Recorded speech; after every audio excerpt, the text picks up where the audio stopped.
Alrighty, welcome back to Cinema Pursuit, where in the pursuit of cinema, we talk about our favorite movies. Today, we've got the 2015 Ryan Coogler directed legacy sequel to the Rocky movies that spawned a great trilogy. We're talking about Creed today. We also have returning to the pod Bilal, who we had on for game night. Say what's up, man. How's everything? Everything's good. If you want to find me on TikTok, I'm MBK the Action Guy. Love action movies. That's my niche. I've been getting into martial arts movies mainly because martial arts film freak is giving He's the man. fantastic. Yeah, He's he's the the man. best. If Yeah, y'all don't know yeah, who martial arts film freak is, this man is awesome. yeah. He always has the juice. And Yeah. he like the sincerity he has for action movies is something that I love. Actually, I gotta get him on the pod. You saying that? I Yeah, just want for to talk to sure, him. Now I man. just want to Yeah, talk to him now, yeah, man. But we're talking about Creed today. I'm gonna get right into it. What are your memories for this movie? Because this is a special movie to me. yeah. Well, my first memory of this movie is, well, I watched Black Panther. That's the first Ryan Coogler, my B. Jordan movie I saw, and just fall in love with the world building that he built for that movie, and the themes being what type of king you want to be, and themes of black culture was so mind-blowing in that film, and made me super curious about Ryan Coogler and Michael B. Jordan's legacy. So I checked out Creed because I saw it streaming on Netflix and was absolutely mind blown for that film as well, because it's not just a boxing movie. It's about discipline, proving to yourself that you want to do what you want to do. And the fight scenes makes you feel every single punch and hit in such a realistic feeling, and so focused on the fighting over the audience, which I absolutely adore and love about this movie. But it also brought me into boxing, and I even got boxing bag because Creed, and I just been punching the bag like crazy. Sometimes make my knuckles bleed, to be honest. So yeah, This man, you trying to be yeah, one of the mans. You trying to be getting them punches and yeah, I don't know. punches. I love Bruce Lee. I love Enter the Dragon. It's such a culture of like Hong Yeah, for Kong movies, sure. Bruce Lee movies, Jackie Chan's movies. Obviously, we were just talking about Donnie Yen. There's a whole culture Dan of Yang, action yeah, movies that throw it to like Chad Stahelski, like late '90s. There's a lot of guys that were doing stunts. They're like, yo, this yeah, stuff in Hong Kong, bro, they doing something else. All this stuff that's been there for so long that people didn't know about, now they know about it. yeah. So, I, I mean, don't be forgetting about like John Woo stuff, like Hard oh, of course, Boil and bro, Better Tomorrow and The Killer, all banger movies by the John Woo. killer, the Chinese one, not the remake that Yeah, he yeah, made. yeah. I should have clarified that. My bad. No hate to John Woo. He's the legend. Literally, Yeah. I'm about to be talking about John Woo's Mission Impossible 2 tomorrow. I mean, just because we're running down all the Mission Impossible movies on Pat's podcast, but whatever. For me, when it comes to Creed, I saw this in the theaters. Have you seen the first trailer for this movie? Ever since I saw that first trailer, I was like, oh, they're doing something different with this movie. Yeah, I watched Fruitvale Station, like Ryan Coogler's first movie. I was like, fantastic movie. We'll probably talk about it on the pod at some point, but it's amazing movie, very personal, emotional story that ends in a tragic event, and it's a beautiful story that needed to be told about Oscar. And after that trailer, you know how he's punching the wall in the like the beginning of the movie, and then he comes out. It's like the wonder of him like walking out yeah. into the. So that's in the trailer. That's how the trailer starts. And I was like, Oh, just from shit. that, Yeah. I was so invested in this, even though I don't know what's going on. And I took Zach obviously from the podcast and one of my other friends, Ross, who we went to go see it. And I'm telling you, in the theater, we were getting rowdy in the theater. We were so excited, not bugging people or anything, but just like silently, we were just so invested in this. In 2015, they had the Mayweather Pacquiao fight, like the boxing fight, and obviously back then it was like a big deal. And I had randomly watched it at like probably my cousin's house or something, and they build it up. You wait for like an hour, 2 hours to watch this match, and then it was bad. It was just not good boxing. And then I watched Yeah. this movie in the theater, and I'm like, yo, this is why we make movies. This is why we go to the theater. And I was like, this is one of the best experiences I had in a theater. And then I've seen Creed 2 in theaters. I saw Creed 3 in theaters. And every single time, it is something like fantastic just to watch on the big screen. And you Yeah. cannot argue with the emotional energy that these movies give off. And this is the first like legacy sequel, so it's like Rocky, you know, Rocky. We had Rocky Balboa, and then it's been quite a number of Yeah. years, and they made a new story in the same world. So this is the first one we're talking about, and this is one of the ones where it fought for its existence because Stallone didn't really want to do this movie, and Ryan Coogler, he did it. I think he pitched it before he went and made Fruitvale Station, and the idea that he had about Rocky and his cancer, having this new character like being Apollo's son, everything emotionally made sense. And at first, obviously, he was apprehensive, but they ultimately did end up making this movie. So it's a special movie. You know how old Ryan Coogler was when he made Creed? I'm not sure, He man. was 27 or 28. 20. Damn. Michael B. Jordan was also 27 or 28. When I was rewatching the movie, I was like, dang, Michael looks so young in this movie. I didn't Yeah, for realize it. real. Yeah. I was like, he kind of skinny in this movie because when it comes to 2 and 3, he is massive in those movies. Yeah.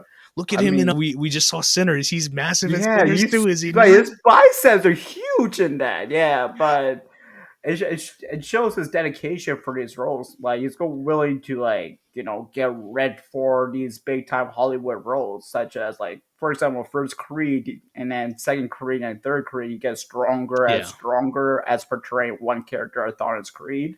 But it also shows his passion for boxing for this franchise because he, for I believe for the first Creed movie, he took what 1 year to learn boxing, Yeah.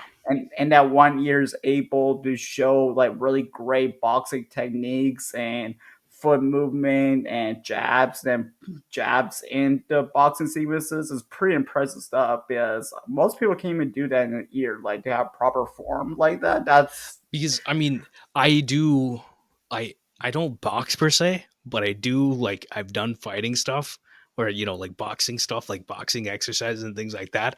And even then, I've got like a tad bit of skill, and I just think about what they have to do in this movie. It is insane. And I'm going to talk about it a little bit when we get into some of the scenes that we're talking about.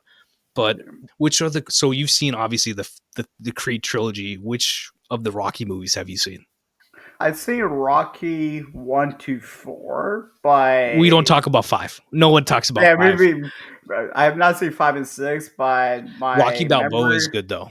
Oh, yeah, I need to check that one out. But my memory is a little hazy on it, Yeah. to be honest, because it's been so long since I've seen them. But I definitely need to rewatch those. What you But need to do I is rewatch Rocky 4 and then rewatch Creed 2 back to back, yeah, cuz but you start with the whole thing of, Apollo getting murdered, and then you jump to Creed 2, and it's just like it's a perfect two coupling of two yeah, movies.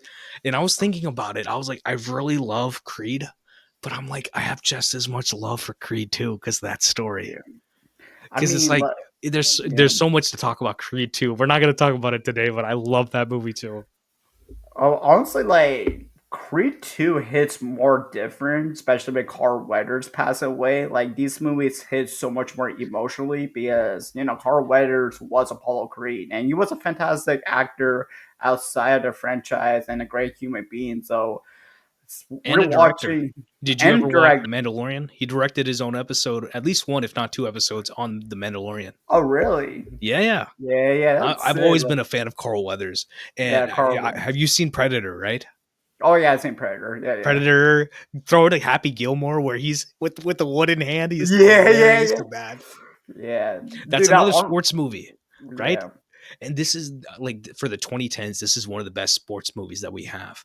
And I mean, I'm sure you've got a list. We'll talk about companion movies at the end, but this movie, it it did something specific in my opinion. Like I've always wanted to talk about this movie because it's a movie where it's like in our time we talk about emotions a lot more. And back at when Rocky came out, you really didn't. And Rocky is ultimately a love story, and this movie is also a love story, but it's about the emotions that created like Donnie Adonis is dealing with, and the relationship with Stallone with Rocky, and then the relationship he has with his father. So it's like it's a lot more going on, and it's something where we can only do it today because Cooler he throws in the music, you have the culture because like the culture clash between Rocky and like Adonis is very different, right? Yeah, The way because it's like, hey, Unc, it's like, who's Unc? You talking to me, bro? yeah, but I also love the fact that they always call him Mr. Hollywood most of the time in the film because he's Yeah. from LA and he's the scene with Bianca is like what's a feel like he was trying Philly food and it's like why is this so cheap and stuff like that and Was it I like John? that. Was it John? I'll talk Yeah, about it in a what's a minute. John? Yeah, Was it that was John? that. But it's something where it's like those things, like the culture, the words they're using, the clothes that they have on, everything.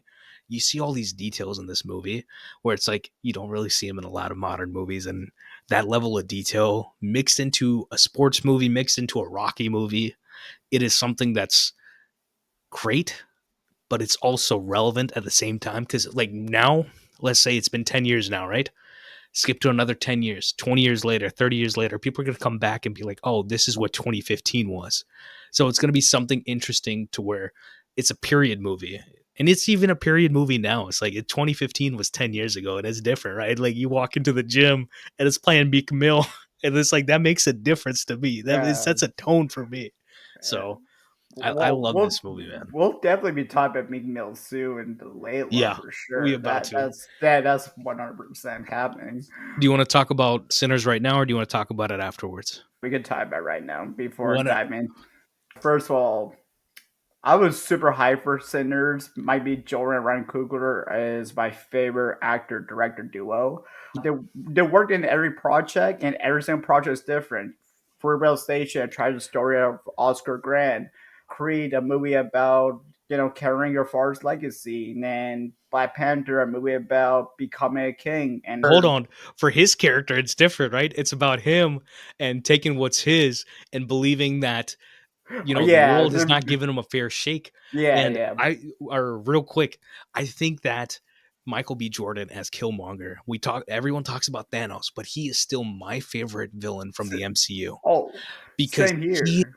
so convincing. You believe what he's saying. You believe the emotions and the way that Kugler treats his character with kindness. The fact that we see that his father is murdered by his own brother for a betrayal, and then he Yeah, leaves his nephew to fend for himself. Like, how heartless are you, right? And my favorite part of Chadwick's performance in Black Panther is when he's like in the realm, like the purple realm, and he's arguing with his ancestors, like, "How could you do this?" And it's like you see yeah, the anger there, and it's rightful anger that this is not how you're supposed to treat family. This is not how you're supposed to treat our people. And yeah, exactly. every time I watch that, I'm like, "Oh, this is Hamlet. This is Shakespeare. This is like Greek tragedy work, but it's put into the Black Panther universe." And Black Panthers, if I love Batman, Black Panther is one of my favorite, like second or third favorite comic book characters. Period. I've always Oh loved yeah, Black Panther same. ever since I saw the first pages of like a comic book. I was like, who's this like James Bond character that's like living in Africa? I didn't know what it was, and then I started reading Black Panther randomly, and Yeah. I I just love Black Panther. So I'm I mean, again, Black Panther is a super intelligent character too, but yeah, like he's a character with so much humanity in him that he wants to do the right things no matter what he wants to do, but he wants to do it the right way. And yeah, yeah. Killmonger, who essentially wants the same thing, but he's doing it in such a terrible way of doing murder and stuff like that. But you understand his Why he's doing perspective. it? Yeah. Exactly. That's why I love like Black Panther as a movie because you understand the villain's part of the film and the hero's journey as well. And I And thought it it's was hard to brilliant. have a great hero and a great villain at the same time because you talk about like throw it to the Dark Knight. People can always say that Heath is amazing, Two Face is amazing, but people rarely talk about how great Christian Bale is because the energy that Heath Ledger brought to that movie, people are like, that's the main energy. I love Batman in that movie also, but we all talk about Heath Ledger in that movie. For Black Panther, I talk about Chadwick and Killmonger just as much in Yeah. my head. It's just a heavy role to take on in the sense that you have to be the king, but you also are kind of funny with your relationship with your sister, your mother, or you as a king. And it's every single. We lost a great one, man. We Yeah, really we did. did. Yeah. My beloved and respect for Jack Wick. Like if anyone hasn't seen Defy Bloods, I think Applauses, yeah. it's worth going and watching that movie. And there's a scene towards the end of the movie where Delroy Lindo's character is kind of going crazy, and he's like literally talking to camera, and then like the sun is shining, and then it like pans down, and it's just like a dead Chadwick Boseman's character, and you just like you watch that and you think about it. It's just like it's so beautiful to just to see him in that role, like, especially after he had Yeah. passed, and he had Also, so much more to give. And it's like also, we have to live, get busy living, or get yeah, busy dying. There we go, Shawshank yeah. Redemption. Yeah, but also like speaking of Jack, like his singing voice in The Five Bloods was beautiful Oh yeah, too. Like super talented person. I miss him so much, to be honest, man. yeah. But I know the hype for Sinners was real, and Yeah, I might have gotten the hype a little too hard, honestly. I have to go and rewatch. I'll say my thoughts on Sinners real quick.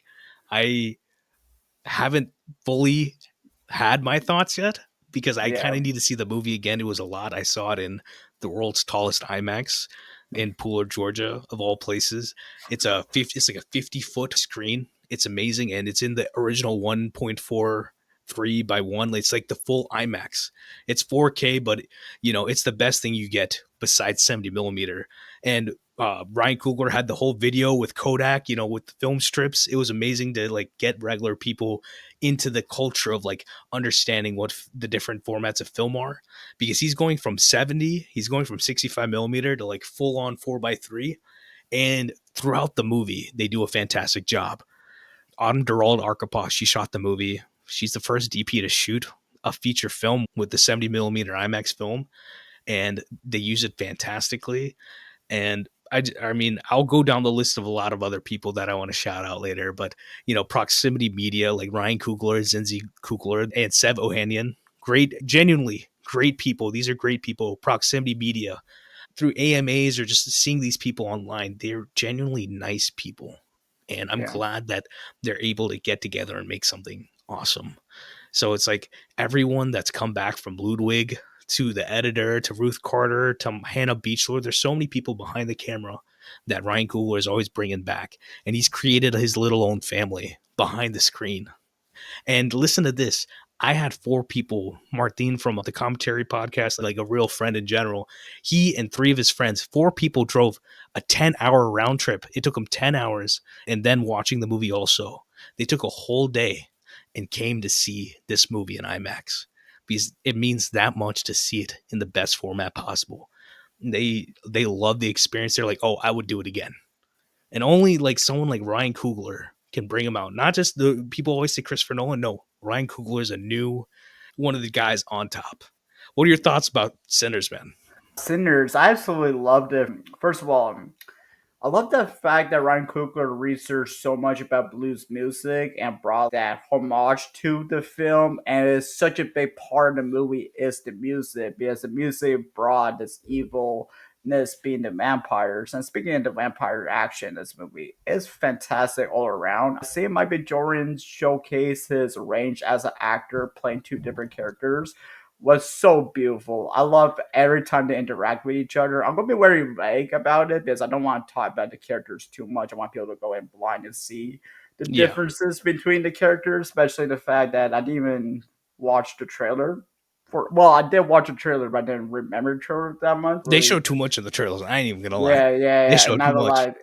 lie, exactly. That's why I'm trying to be vague. But I also love the aspect ratio that is it kind of like zooms in certain scenes that I love when I was watching IMAX, especially during the Yeah, it'll third go from act. the 65 millimeter, and then it'll go to the 70 millimeter IMAX, which I mean, depending on where you are, it might be the full IMAX, it might not be, it might be a little bit cut off, but it's like it is a vast difference of watching a movie in 4:3, like in 1.43 by 1, compared to like just a regular theater. Even Yeah. though if you watch it in a regular theater, it is still a fantastic movie. Oh The yeah. sound, like every time I listen to a Ludwig movie, it just blows my mind. And the Yeah. amount of music in this movie, you're talking about blues music, it is insane how much music is in this movie. And Yeah. great music.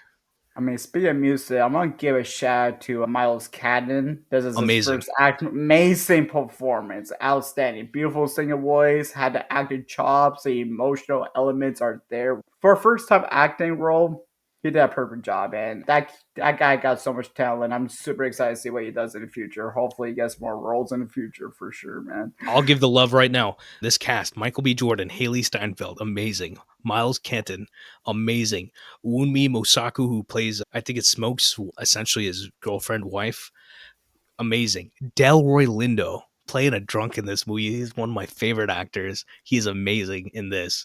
Omar Benson Miller, who's playing the big guy at the door. I love Yeah. that guy. I don't know if you've seen Ballers or if you've seen it. He has like 5 minutes in Transformers, like the 2007 movie. He's Oh hilarious. yeah, yeah. The Asian woman in the movie, Aline Julie, She was fantastic in the she movie. was on Babylon, right? Yeah, she's in Babylon. She's Yeah. amazing actress. And another amazing actor playing the villain, Jack O'Connell. Genuinely, like, I've been a fan since 71, since 2014. There's a movie called Yeah. 71. Awesome movie. If you like those like Captain Phillips or any of those like Paul Greengrass movies, 71 is essentially one of those. And he plays a soldier and all this crazy stuff is happening. Definitely worth checking out if y'all haven't seen a 71. So I mean, like I said, all these people, like Michael P. Shower, who's the editor, he's edited everything from Fruitvale all the way to this. Black Panther 1, Black Panther 2, Creed. He's done everything. Ruth Carter on costumes. She won 2 Oscars for the Black Panther movies. Ludwig Göransson. I mean, this man is a legend. You know Yeah. that like two of these people are people that Ryan Coogler met at USC in college. These are his college buddies, and College, yeah. that's how it's like you work with people who are at your like they're your peers, but his peers are amazing at what they do. So Dude, I just have to give everyone love. Like Hannah Beachler, who's a production designer, she's the one who has to literally create the world of Black Panther, right? And she's done such a fantastic job. She created the world of Philadelphia again, and Philadelphia, and it's like for Creed, like there's such a life to it, which we'll get into it in a minute. You have any other thoughts on Sinners before we dive right back into yeah. Creed? I think that's it for Sinners. I don't want to talk about it too much because I want people to experience this movie with like Go see it low in the knowledge. theaters. Exactly. Don't this movie. Okay, was the movie scary for you? I wasn't scared. Nah. Well, I mean, the opening was a little scary for me, Oh, but the edits that yeah, look the that. edits in the beginning, yeah, that got me. Not gonna lie. Besides that, the movie, yeah, it's got some good action, but it's not scary. It's got a little blood. It's a lot of blood in there, but it's not Um, scary by any means. the snake scene scared me, but that's it. That's two things. There's a snake, whatever. It's Well, not. I don't like snakes either. I I don't like literally snakes. All I right. literally saw 3 snakes a couple weeks ago accidentally while I was working. Oh hell no. I'm Oh talking hell about no. like a foot away from me, and I'm like, thank God that I was not like I picked up the board and saw them, and I literally screamed. I did the same thing Miles does in the movie. I wasn't like smoking stack with a knife. That ain't me. That ain't me. Maybe with a shovel, not with a knife. That's crazy. That's crazy work right there. Okay, let's get into it then. Action is the juice. Creed has the juice. Rocky has always All had the right. juice. What is your first scene for Action is the Juice? My first scene goes to the first conversation between Rocky and Creed. I thought that was a really awesome interaction. I love the fact that Creed knows so much about Rocky, and Rocky gets curious about how does this kid know everything about me, and I thought that was a great element. And then later on, that in interaction, Rocky figures out that this is the son of Apollo Creed, and they have that respect between them. I love that piece of dialogue of Rocky saying, "Oh, I see a resemblance." So he sees like his father in Adonis, if that makes sense, to be Yeah. this. Also love when Michael B. Jordan's Creed says, "Who won the third fight between you and Apollo?" And Rocky saying Apollo did. And I thought that was a really cool interaction as a whole. I think it's an emotional scene. It's that action scene, but it's a great dialogue based scene that established a relationship right off the rip. My favorite part of that scene, the dialogue from that, is that Rocky is obviously skeptical, and then but Adonis he asks him like, "Yeah, we're practically family, so how'd you beat him? Like, how did you beat my dad?" And what Rocky says is, "Time beat him. Time, time takes everybody out. It's Yeah, undefeated."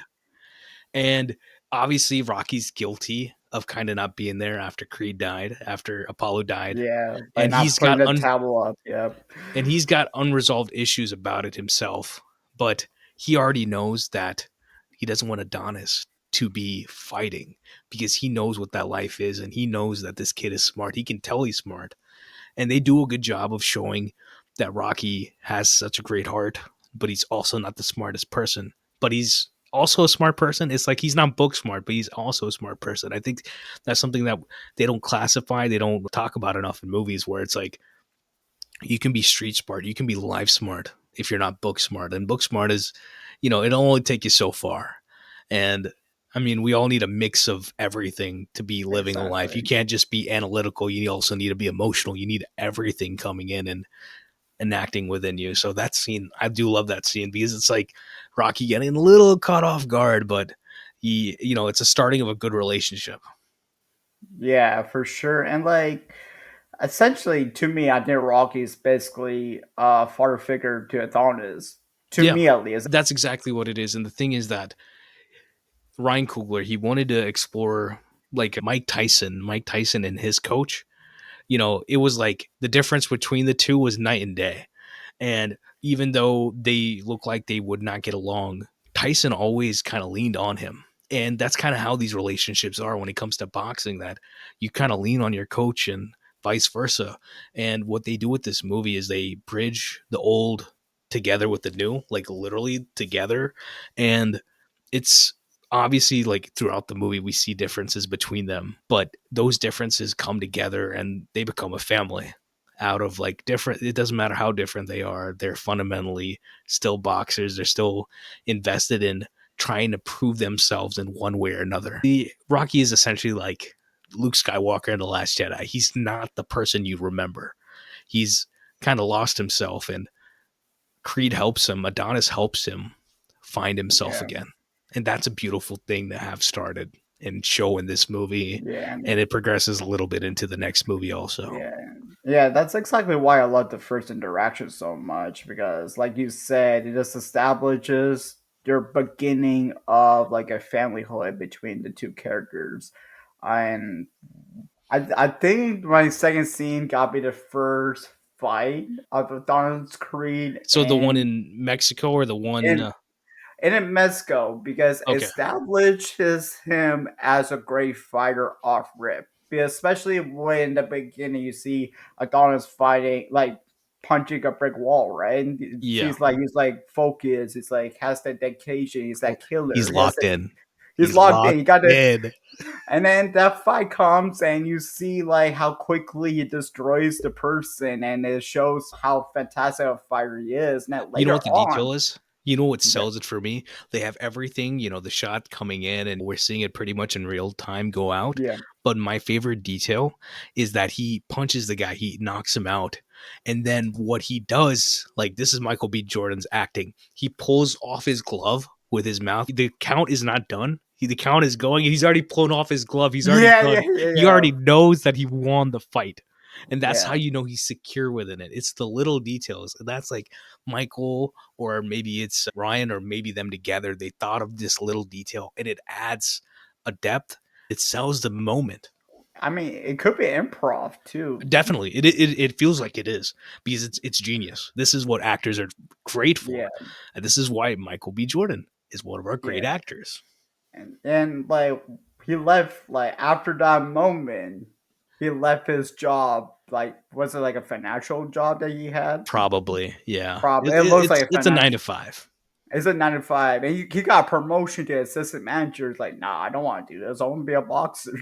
I'm dipping, and you have that heartfelt scene between his mom and that moment that his mom doesn't want him to be a fighter because what happened to Apollo Creed, and I just like that moment because she saw Apollo not able to walk up the stairs and all that jazz. So she doesn't want that life for Adonis. So I love how caring that they made these characters in this movie as well. All the supporting characters in this movie have depth. No one is left on the sidelines. Everyone, meaning that his mother and then Bianca, they're supporting actors, but they're not characters. The characters themselves are all fleshed out.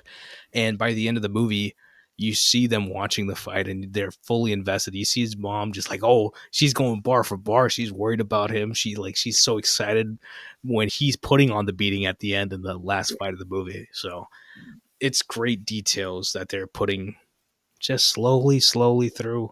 And this is how you do the big filmmaking, but also have that like emotional stand there, because it's this stuff is not easy to do, but he does it so well. And he's a like Ryan Coogler is a co-writer on this movie, and it definitely made a difference. Yeah, for sure. And I think I'll go to my last scene then. Yeah, I think my last scene is that one shot fight scene. I thought that the was Sparino perfect. fight. The Sprino fight. First of all, in boxing, you're focused on your opponent, and I love the fact that there's not a lot of dialogue. There's music a little bit, but it's mostly silent, which I like. And I love the camera work is focused on the fighters. It moves around where the punches are going because you feel every single punch and you feel every single dodge Adonis and see how locked in he is. And I love before the knockout, it camera goes to Rocky yelling at Adonis to get the win and eventually gets a knockout. So I just love that whole experience that brings you into the fight when having focus on the boxing, not the Yeah, audience, not music, the punches and the silence. And I think that's just but a perfect way. but you hear the audience. You do hear Bianca yelling in there a little bit. You do Yeah, hear Rocky in there yelling at you, yelling a couple things to Adonis throughout it. But it just feels like if you're watching this in a theater, it feels like the greatest experience possible. You feel like you're there with him. yeah, And but one of the crazy things. So, do you know how they shot this? How many takes or how many different shots did they put together for this? Do you know?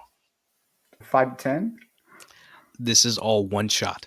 This That's is all in not. one shot. So Marcy Alberti, she's the DP for this movie, and she's like, yeah, people think that we didn't do this for real. They think we did these digital cuts. She's like, nah, the Sparino fight, we did this for real. They did this 13 times, and the 11th take is the one that's in the movie. And the genius of this really is that you feel the narrative of the fight being told, and is being told in real time. And it's not like it's just like you're seeing a wides and it's like a oneer. It's like you feel the narrative of the fight itself happening as you're watching it. And Yeah, that is not an easy thing to do. It took so much planning for them to get this done. And the execution obviously took incredible amount of detail. And it's Ben Seminoff. He was the Steadicam operator on this, and he is the one sitting there going, turn the camera around and like catching every single moment. Obviously, the yeah, yeah, focus puller is going crazy on this, but they do such a great job at capturing that energy. I'm sure after they finish, they're like, "Oh my god, this is so hard to do." But they watch that shot and they're just like, "Yes, we did something special with this movie." And this is obviously one of the like what other movie has done this? Like throw it back to Raging Bull. There's so many boxing movies that have done great work, but this is unique. You throw it to Creed 2. Everything they do visually is unique. Throw it to Creed 3 and you got anime stuff going on, and I'm yeah, just like exactly. Yeah, it's yeah. like everyone has done something unique when it comes to the But visuals. So big up to the Sparino fight, man. I want to say another thing about these boxing fights. The best fight scenes are the ones that tell a story. Yeah, And of course. all of these Creed movies tell a story within the fight scenes. They don't need like a whole bunch of dialogue to show the fight, like show like a story, right? What do you think There's action scenes are?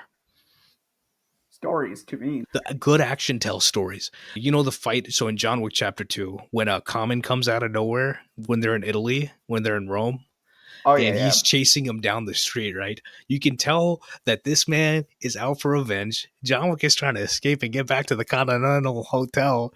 And it's just like that fight has a whole story within it, because these two have a past also within all that. And they explore it within that fight. And it's like, oh, we finally have someone that is just as good at the job as John Wick is. And then the only way to get them to stop is that the rules. And it's like you see the different little details of like, oh, he Yeah. follows the rules, but he's also pissed just like John. And those are details that you want to have in anything. And it's like movies, when you have action scenes, when you have music scenes, like dancing scenes, they're all supposed to tell story. So it's Yeah. like if you're not telling story at every point of your movie, I mean, that's the whole point. Tell your stories in fights. That's just the bare basic that like what we want as audiences. That's what you should be doing as artists. So that's true, man. Yeah. Also, I love the raid movies. Yeah, of There's course. somewhere every single action scene there tells the story of Roma. Like his main mission, like, The but the first first Raid, a 2011 movie by Gareth Evans. He has Havoc coming out on oh yeah, Netflix. but This should be out before that, August, April 25th. If you haven't seen Havoc, or if it's already out, you should definitely go and watch it. It shouldn't be on Netflix. I would love to go pay and see the movie in the big screen because he makes big screen movies. But you know, Netflix will yeah. will make it work. For sure. But like I want to say like his prime objective, yes, he's this rookie cop, but his main goal is to get his brother out of this crime world, and every fight scene is a story of him. But the storytelling in the raid is very subtle. There's a point when Rama is completely injured and like he's thinking about his wife and his pregnant wife and his kid essentially, and that is his motivation to keep fighting. Like that's Yeah. like a visual representation that I love. Like it doesn't have to tell you a full dialogue of storytelling, but you could do like a little subtle thing about a character to make the story pop out more. And I think Yeah, it's great visual storytelling. It's great editing. It's yeah, just everything about filmmaking working properly when you're using the visuals and every other tool in the tool bag to tell the story. yeah, So, Sporino fight was one of mine, but the first one, my first scene is pretty much the same as yours for Action as the Juice, except it's the other end. And I wanted to talk about Adonis and Bianca's relationship. Bianca's played by Tessa Thompson, yeah. and I knew her from Dear White People, the movie, and it came out the year before this, so I was extremely excited to see her. And I think I had seen Michael B. Jordan in, obviously, in The For Wire. Station. Yeah, Fruitvale Station, The Wire, and a couple other things. He had this movie called That Awkward Moment with Zac Efron and Miles Teller. Not a crazy great movie, but like he was I in mean, it, and I'm like, I like that guy. it's a fun movie. I enjoy myself with it. Yeah, but that's why like I was excited to see these people in this movie. And Bianca, number one, Tessa made all these songs with Ludwig, Fripp, and a few other songs. I think they made 9 songs, and they did a great job on that end of creating a character. But then the great part of the writing is that she's not a love interest. This is not Adrian in the sense that she is not the main character of this movie, but she's the main character of her own movie that we do not see, and this is not relevant. This is not girl boss vibes. It just feels genuine that she is not serving the storyline. She's just not there to like, oh, push Creed to be better. Like that's not like she is living her own life, and she doesn't need Adonis, but Adonis does need her, and they explore all that so well. Motivation. Yeah, it's motivation, but it's also that she brings out a clarity and honesty within Adonis that no one else can. Because the scene where he's doing her hair, her dreads, and she's the one who's asking him like, why are you doing this? Why are you trying to do all this stuff, and what are you gonna get out of doing it? And she's the one who's like, oh, like you're the one who didn't tell me that your uncle is Rocky Balboa. Like Yeah, you didn't tell me that your dad is literally the most famous boxer in the world. If you were lying to me, why am I gonna be with you? This is not worth my time. And that is authentic. It shows something about her character, about her morals for herself, her protecting herself.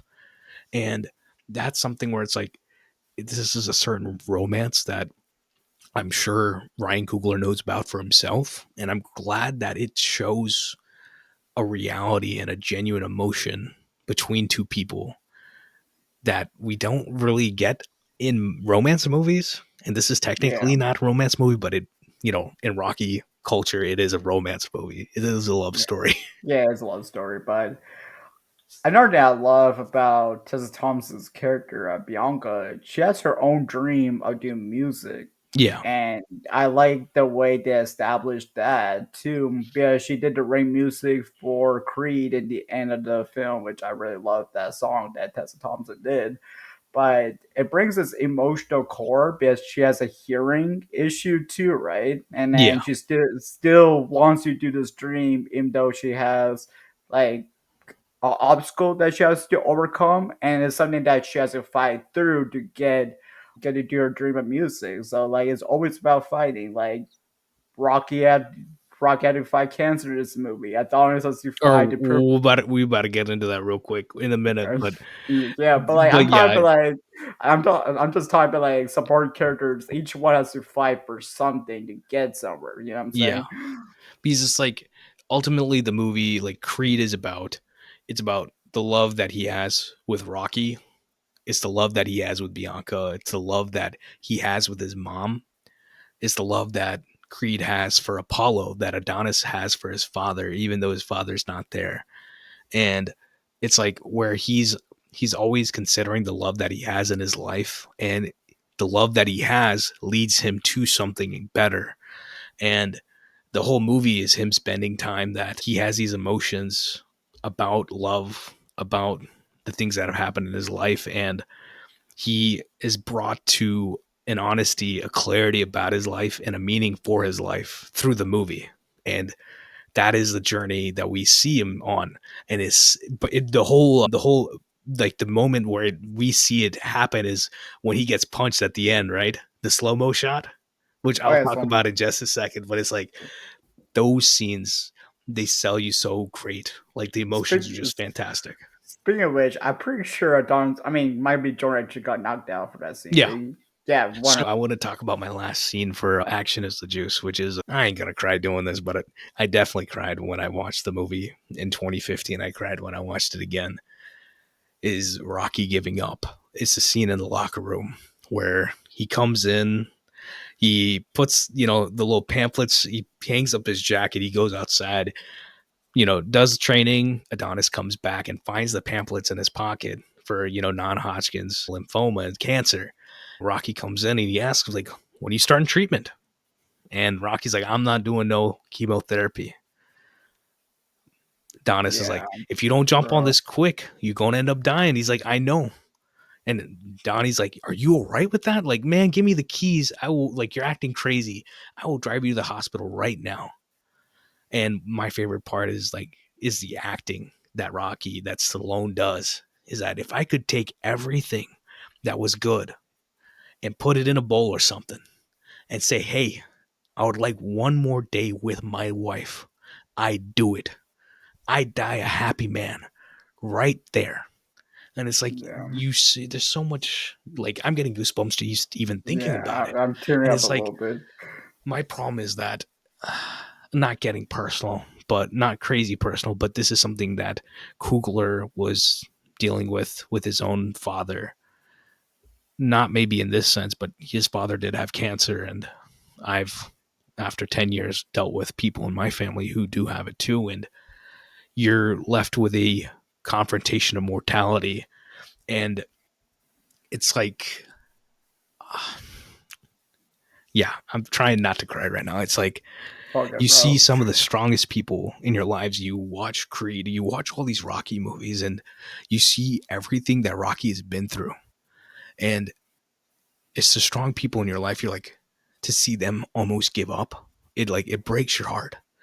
And one of the greatest things about this movie is the reality is that even the strongest person can break, and the people who bring him back is your family. And like Adonis becomes Rocky's Yeah, family. Truly, this is his uncle because he doesn't give up on him, and Rocky doesn't give up on him either. And they fight together, right? And we are resilient because we have people in our lives that help us fight it, and we get through these challenges together. We will always be stronger together than being stronger alone. And that's the whole point of this movie is that he finds Rocky. Rocky finds him. Bianca finds Adonis, and Adonis finds Bianca. And they're like a new family together. And there's something beautiful about that, something genuinely emotional about that. And it, I didn't see this energy in Sinners, and I don't expected to see it in Sinners. We get it a bit in Black Panther. Black Panther's extremely emotional to me too, but what Ryan Coogler does with this stuff matters. It genuinely matters, and these are yeah. things where these are authentic memories, authentic emotions that we have in our lives that are being put on screen. And I'm grateful to see that we have this, and we see another level of Rocky where he almost gave up, but he kept fighting and he beat cancer too. So, Yeah. and people can say it's corny or whatever. It does not matter Uh, to me I, because like I the don't- energy of this is something that you cannot fight with. And people will say, "Oh, this is just a movie." No, don't this like is get out of life. here with that. Get out of here with that. We watch movies. Sometimes movies get real for us, and this is They're always something like real to me. Like yeah, even if it's like we Ryan Coogler made a movie about vampires, but you're telling me that there's a scene in that movie where they explore the history of music, and there's this, the scene I'm talking about in the middle, yeah, right? And it's like one of the best scenes of 2025, and it's a reminder that of wherever we come from, the culture we came from, the culture that we're going to, and that there's a latitude between it all, that our music possesses a reflection of our lives. And that is another avenue of art, right? exactly, Just for yourself, you make music yourself, that this stuff matters because it's a reflection of our time. It's a reflection of our thoughts. It's a reflection of who we are as people. And me and Zach were talking about it recently. We always talk about it, that movies are politics. Like, it's not the politics that you see outside, it's the politics of humanity, that my beliefs, my morals, my values should be reflected upon in what I'm writing. So, exactly. I mean, like music, like writing lyrics is a way of therapy. I just put my thoughts out yeah. into lyrics, and then I record it. And I want to see people see that part of art, right? Like do something real with it. Nothing that isn't, like Lil Pump. I don't want Lil Pump. We don't want that. We want real, like we want Kendrick Lamar. Kendrick Lamar is one of our great artists of our time period. It's full stop. And people have given him his credit in our day, which, people will say he's like this artist or this artist. Kendrick, Ryan Yeah, Coogler, they're one of ones. Kendrick Lamar is not Nas. He's not Tupac. He's not anybody else. Ryan Coogler is not Spike Lee. He is not Spielberg. He's not somebody else. Ryan Coogler is Ryan Coogler, you know, yeah, and everyone is a one of one. Kendrick Lamar is a true one of one. And yeah, it's like you see that this man literally just did the Super Bowl. People don't realize this man didn't even go into his catalog, really. He might have yeah. done Humble, but that's about it. He did all the stars. He did a couple of random Exactly. songs. And Well, real quick, Ryan Coogler was talking about it. He's like, yeah, we just needed Kendrick and Dave Free. We're like, oh, can you do like one song for us? And like 2 or 3 weeks later, they're like, oh yeah, come through, let's listen. And they made a whole album. And obviously, we hear the whole album. And the music from the Black Panther album yeah, is exactly. awesome. Yeah, It's it's very it's a lively. banger. Yeah. Um, Everything from also, Paramedic to like, King's yeah, Dead to obviously All the Stars. That's the one people like. But I the love old everything stars. else too. For real though, production value for Oh, this geez. movie, man. I'm throwing it right into you. That the most impressive part of this movie, whether, speaking of all the great artists, whether it's a shot, scene, moment, aspect of this movie where it feels like everything was left on screen, nothing is on the sideline. What is your production value for Creed? I think my production value is the fact that Ryan Coogler and Mike B. Jordan study boxing to make those boxing sequences pop and make them Yeah, feel so real in the film. That makes you worry about Adonis Creed. Basically, it makes it feel like an actual fight, and you're like, "Oh no, I'm rooting for his character. He's getting punched." I feel the anxiety of that because how realistic it feels and the emotions that might be Jordan packs into it. So I but thought, it's like they studied the boxing, but they also studied boxing filmmaking, yeah, because it's like, throw it to Michael Mann with Ali. I already talked about Martin Scorsese, Raging Bull. There's a bunch of other boxing movies out there. Cinderella, man, Ron Howard. They've made them throughout the time, but it's like everyone has a different take on boxing, and they made their own distinct take with it with Creed. it's important to nail those boxes scenes Yeah, because if you don't nail them properly, people won't take the movie seriously. So I think that's like the biggest production value about this movie is having that boxing set pieces correctly within this like really powerful story about proving yourself and caring about people around you and fighting for what you believe in. This hits more different because they nailed that one aspect in the boxing set pieces. 100%. Well, what's your production value? So for me, for production value, it's got to be the moment that I was talking about. It's the moment where Michael B. Jordan, Adonis Creed, this man gets punched at the end of the movie, and it goes into slow mo. And behind the camera, Marcial Berti, amazing work in this movie. Just overall, there's an authenticity to lighting of this movie. Obviously, this movie demands to be seen on the big screen, but at the end of the movie, they use this. I think it's the only digital camera they use in this movie. Is they use a Phantom, like a slow mo camera, and they did get that shot of him actually getting punched, and that is a real shot of him getting punched. But the great part about that is the editing, and they cut back to everything through the movie, right? That he's trying to figure out that who I am as a person, where my place is within my legacy, with my father, my relationship with everybody. And the way they edit that, and then he just comes back to life, you feel the entire emotion of the movie right there. And if that moment doesn't work, the rest of the movie doesn't work for me. And there's a line we'll talk about in dialogues. I talked about Hannah Beachler for production design, the costuming, the editing. This movie is fantastic for all that. And but that one moment is my production value moment, because you need that moment to be grand for the boxing Yeah, aspect of it, but you also need it to be emotional. And they tackle both aspects of it perfectly. So, yeah. I mean, every time I rewatch this movie, that scene, like I have to watch the whole movie to get to that scene, because the emotional energy of that scene is fantastic. I know people were crying watching this movie. I cried multiple times watching this movie, like just even as a rewatch. That's another great way of showing a visual representation. I love movies that show the story and not tell you the story. And I Yeah, think Creed is one of those movies that shows everything what's going on, and us the audience could like relate to it and understand the perspectives of the character Adonis. yeah, Especially with him not going with a Creed name for majority of the movie. He was going as Johnson because he wanted to do his own way, but to me, it could be him not feeling worthy enough for the Creed name until later on in the film. That's the way I put it together, at least. the point where he becomes ready for it is another piece of visual storytelling, is when his mom sends the shorts to him in London.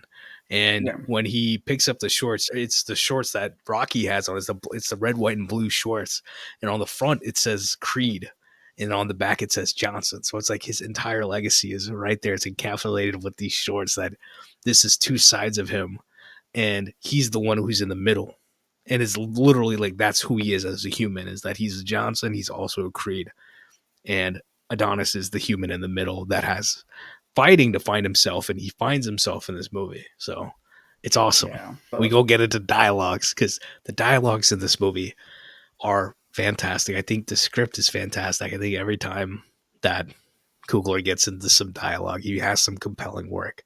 So what are the pieces of dialogue that affected you the most? The dialogue that you love. Throw me into some dialogues for Creed.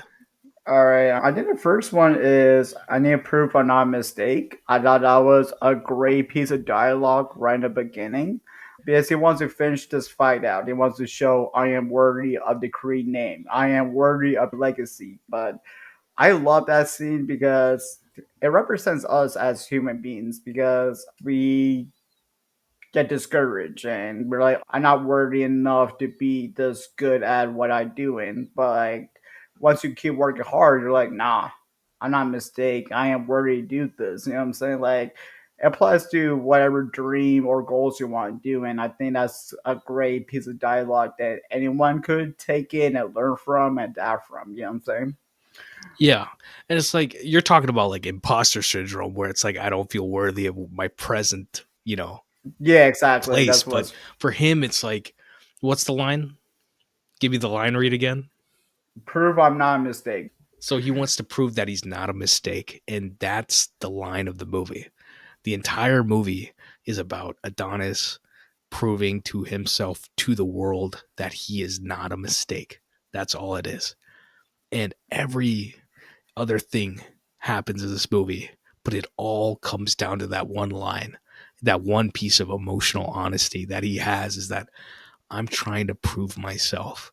And I'm trying to make sure that, you know, I'm the product of an affair. I'm not even, you know, truly this guy's son, but I is like he's seeing the side of the Johnson and the Creed, and he's trying to figure out his path within that. And that's why he spends so much of the movie. He's like, nah, I'm gonna do this myself. But it's like you're your father's son in ways that you're obviously never gonna be able to remove from yourself. And he finds peace with that. He finds a love within that.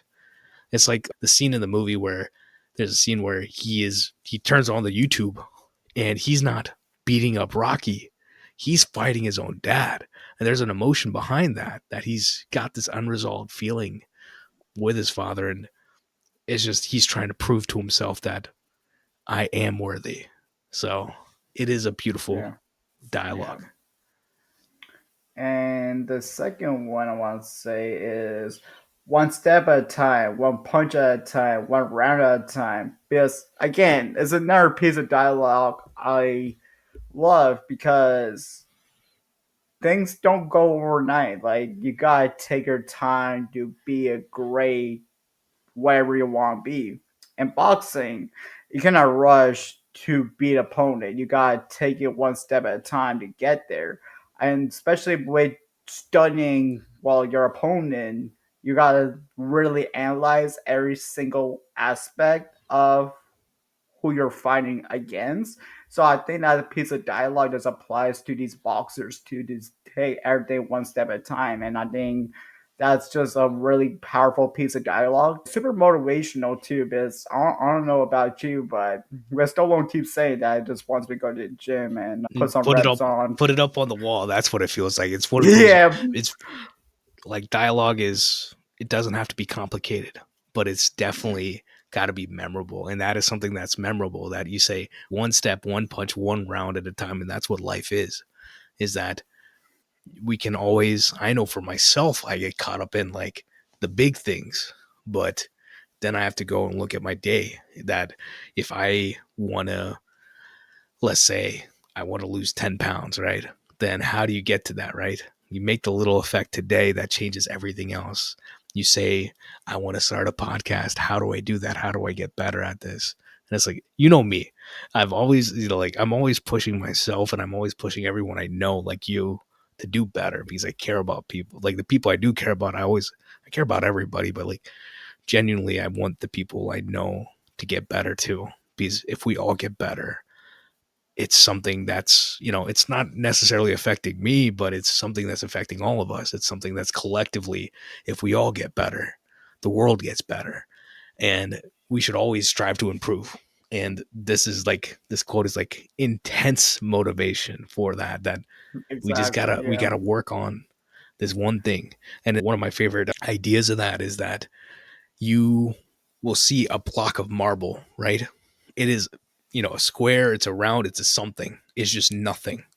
And someone will sit there and have to hammer at it thousands of times, and thousands of hammers will create an image. It'll create a person, it'll create a dragon, it'll create a statue of something where it's yeah, like you have to put in the work to create that life, to create that art. Nothing in this world is, you can't label it as bad action or good action. Action is action. And the judgment of that comes later. It comes after, like, what are you trying to do? It's like, what is your intention behind it?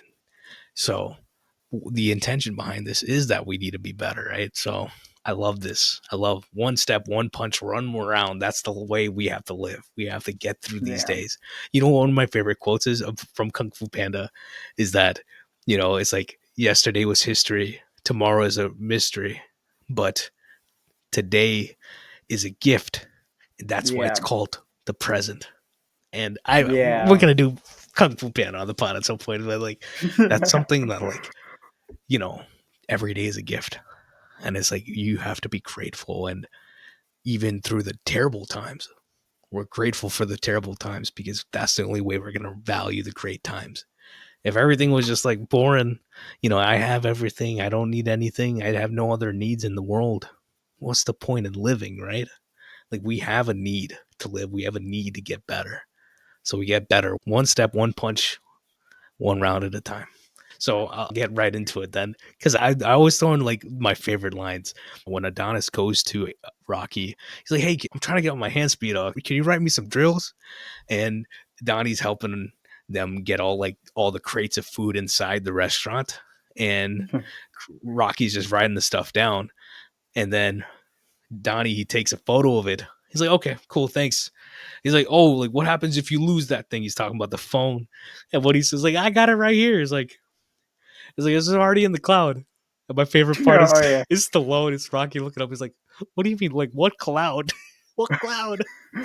Yeah, I mean that shows like the different generation they were talking about because Yeah, obviously seniors are not going to be too familiar with these things that we use every he's single day motioning of to our his life. phone. If anybody's listening to the audio, Yeah, but yeah, I love that scene because it shows a different generation and it yeah. shows that Rocky is old school and he doesn't really understand the new school of technology. The other motivational one, the one you were talking, the other one you talk about, one step, one punch. The other one is when they go up to the mirror and he's like, "Hey, you see the guy in the mirror? The guy in the mirror is the guy you're going up against in the ring and in life." And that is something to always remember, that we can be the worst people to ourselves. We are the obstacle in front of us a lot Yeah, of time in our lives.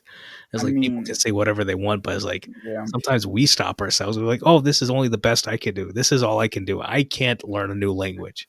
You're limiting yourself. It's like, don't limit yourself. You can do whatever you put your mind to. Yeah. As individuals, we're always fighting like our inner demons or like our self doubts to do something, and it's not going to bring us far if you let that consume us. So it's Yeah. like it's easy to give up, but they gotta work harder to not give up and fight for what you want to do, right? Yeah. A couple other of those like learning lines is when you're talking, you're not listening. You need to be silent to learn, and that's something that people should learn and know in general. That if we're doing this, if we're talking, I'm not going to remember anything I said. I'm not going to learn anything. I have to go listen to it again, and then I learn. And that's applicable to any situation in life. Is like sometimes you got to shut up and know your place and learn. Yeah. You have to have the humility to learn, and Rocky's teaching that to Adonis. Yeah, that's what I literally do in this podcast. I've been pretty silent and I talk when I can talk. So like Another dialogue. Rocky says this to Adonis when he's getting pretty heated after he tells him about the cancer. He's like, "You don't want to talk to me. I'm not the right person to be talking to you right now. Like your dad's not here. He's gone, but he's like, you're still caught in his shadow. You got to move, Donnie." And it's like it's a very real thing, especially as like South Asians, between me and you, but anybody, any family. They even talk about it in Into the Spider-Verse, that it's like when it comes to legacy, when it comes to your family, you might be in a shadow that you have to get out of. You have to build a legacy of your own. And that is something. And that's what his mom literally writes on the card when she sends the shorts, is like, build your own legacy, do your yeah. thing. And that's what he proceeds to do in the next two movies, right? And that's something that we all have to learn for ourselves. They even do it in Inception, that the end of the movie, they're like, "Oh, Killian Murphy's character has to we want him to build his own legacy, so he disbands his father's company." So it's something that I think about for myself. I think we all kind of think about it in some way, shape, or form, that we might not be traditional, but we also have to forge our own path in this world, because the world is ever changing, especially right now, right? Things are different out there. Yeah. So I love that line. I love both of those. I have two different lines, but I love it. We get right into the Layla. We get into the needle drops, because this movie, Ludwig, the whole soundtrack for this movie is amazing. Like genuinely, they did such a great job with this. They do a Oh, great those job with the other trumpets, movies. man. Oh yeah, Bro. the first time the trumpets actually, like the brass comes out, is when he is at the Frankfurt gym, when he gets to the gym that's in North Philly, the rougher, quote unquote, rougher gym. That's when it comes out. And the brass comes out. And then we start hearing like some trap drums and the score, like the violin score. So it's like Ludwig like weaves together like three or four different other things that should not work on paper, but they work brilliantly in the movie. Talk about Sinner, talk about Black Panther. These are amazing pieces of score. Yeah. But it's like this is But the creative energy I love to see behind the camera. What is your Layla for this movie? that Meek Mill Lord Knows song when Adonis is running and that whole training montage with the ATVs and Meek Mill's delivery is so powerful, it's so motivational, and I think that song is such a great moment of showing Adonis finally pushing his limits, finally making a name for himself before his fight against Ricky. And I thought that was a stellar moment in the whole training montage. And I love it. It's one of my favorite training montages in the franchise as a whole, too. And I think the song is super powerful, too, right? I think my Layla is the same. It's the piece that's labeled this fight is as hard as it gets. And it's true for life. And it's also true for this song. And I've listened to it for like 10 years now. And it's always a fantastic mix of the Lord knows. And it's also like Ludwig's score and then the original Rocky score. It's all mixed together. And it's like a perfect mixture. It's like the cook is made the best like meal possible with this. And Ludwig he's amazing with this. And it really is the emotion that one side, Rocky's fighting cancer. On the other side, he's trying to get ready for his fight. And on both sides, they're getting better together. And what one of the great things they do about that scene is that before the Sperino fight, they have like the training montage, and they show Rocky doing the bell, like Oh, yeah. doing the You, ball with him, and like he's doing certain training things with him. And then they go back in this montage and they show certain things, certain setups that we saw before, but Rocky's yeah. not there anymore. Rocky is kind of the background. Rocky's doing his own thing. He's kind of like he's got a whole thing going on too. So it's like visually you see you know, the lack of him and you feel the emotion of that, but you also get the emotion that Creed is trying to build his own, like Adonis is creating his own legacy here. He's working towards it. And And it's hard to do these things. yeah. Like, I don't know how they put them together, but this one specifically, this is one of my favorite training montages Oh, ever. 100%. Also, does the Adonis create the Rocky pose in the end of the train montage? More or less in the street, he does do it. More or less. Yeah, yeah, yeah.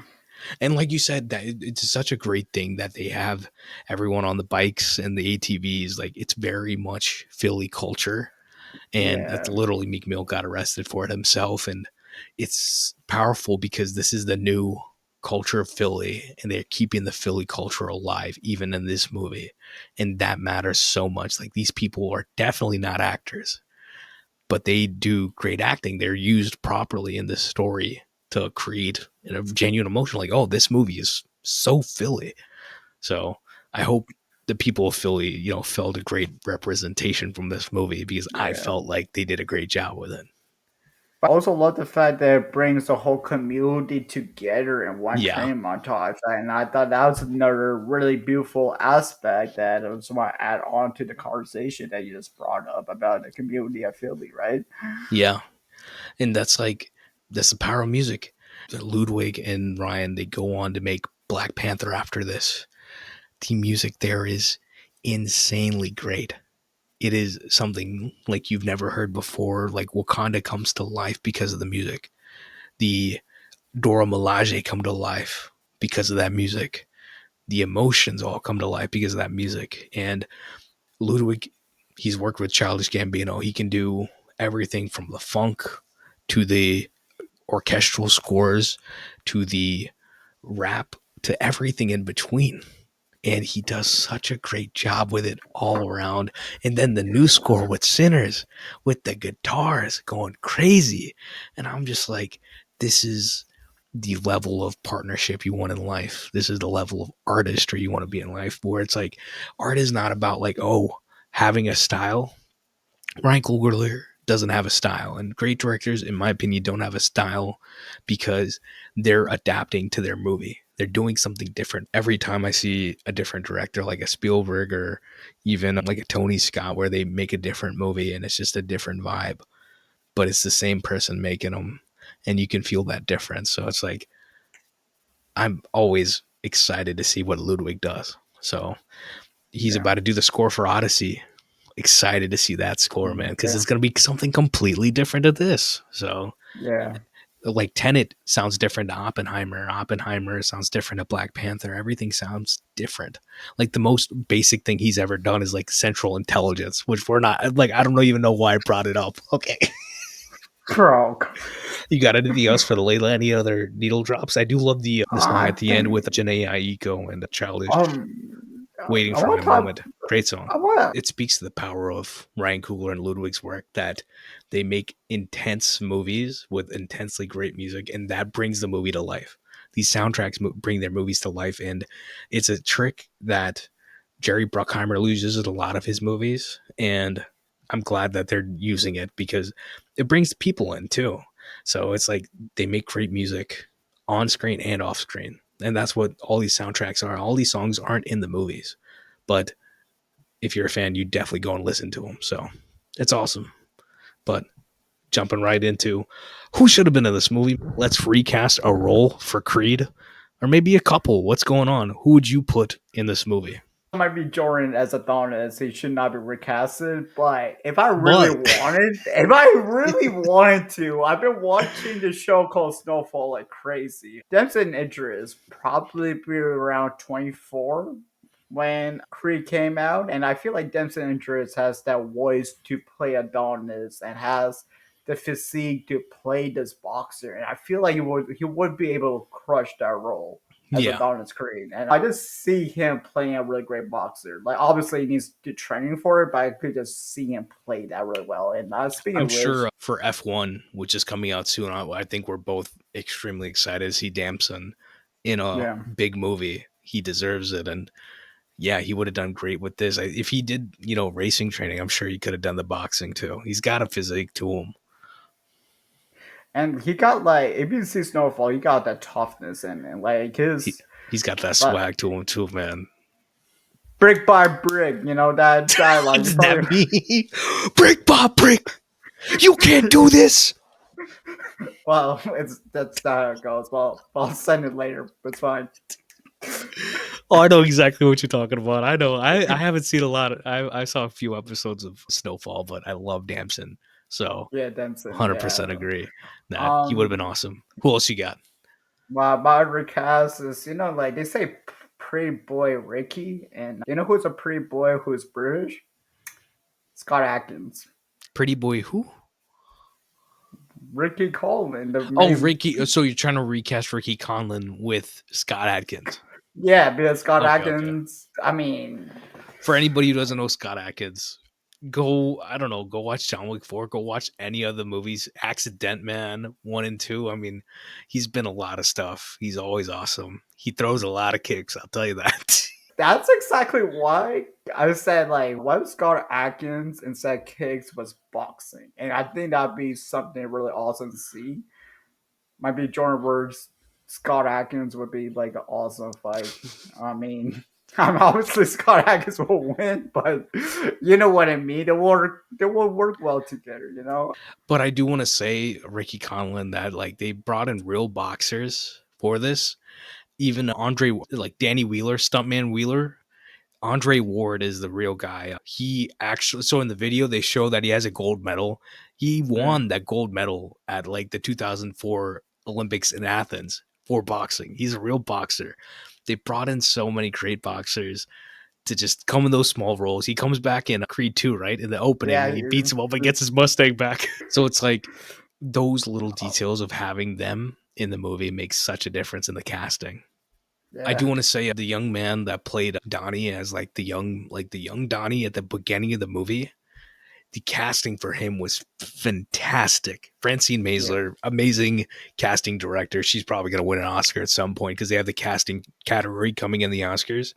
But he, like, just from his face, you can tell that he is like fight or die. That's what it just felt like from his face. He's been through so much, and they sell the emotion of who Adonis is from a young age, just from his face, from his dialogue. Like, he's so good in that one or two scenes that he has.